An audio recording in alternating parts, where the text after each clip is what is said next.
સુરત શહેરના લિંબાયત ઝોન હેઠળ આવતા ડિંડોલી વિસ્તારમાં ભૂગર્ભ જળનું ગેરકાયદેસર રીતે બોર કરી તેને વેચવાનું મોટું કૌભાંડ સામે આવ્યું છે।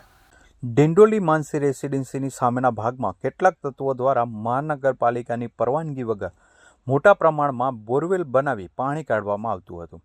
આ ફરિયાદ મળતાની સાથે જ લિંબાયત ઝોનની ટીમ જેસીબી અને બુલડોઝર સાથે ઘટના સ્થળે પહોંચી હતી અને ગેરકાયદેસર બાંધકામો તેમજ બોરવેલ તોડી પાડવાની કામગીરી શરૂ કરી હતી। પ્રાથમિક તપાસમાં બહાર આવ્યું છે કે જમીનમાંથી કાઢવામાં આવેલું આ પાણી ટેન્કરો મારફતે પાંડેસરા જીઆઈડીસી વિસ્તારની વિવિધ મિલો અને એકમોમાં મોકલવામાં આવતું હતું। સ્થાનિક રહીશોના જણાવ્યા મુજબ આ ગેરકાયદેસર વેપાર છેલ્લા 2 થી 3 મહિનાથી ધમધમી રહ્યો હતો। રહેણાંક વિસ્તારમાં આ રીતે પાણીનો વેપાર થવાથી ભવિષ્યમાં જળસ્તર નીચે જવાની ભીતિ સેવાઈ રહી હતી, જેને પગલે લોકોમાં પણ રોષ જોવા મળ્યો હતો।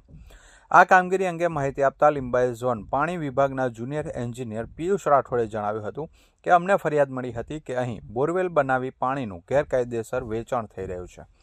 તપાસ કરતા ફરિયાદ સાચી જણાઈ હતી। અમે અત્યાર સુધીમાં કુલ 8 કાર્યરત બોરવેલ શોધીને તેને બંધ કરી દીધા છે। હજુ પણ અન્ય બોરવેલની ઓળખ કરવામાં આવી રહી છે અને તમામ ગેરકાયદેસર કનેક્શન કાપી નાખવાની પ્રક્રિયા ચાલુ છે। આ અંગે ઉચ્ચ અધિકારીઓને પણ જાણ કરવામાં આવી છે।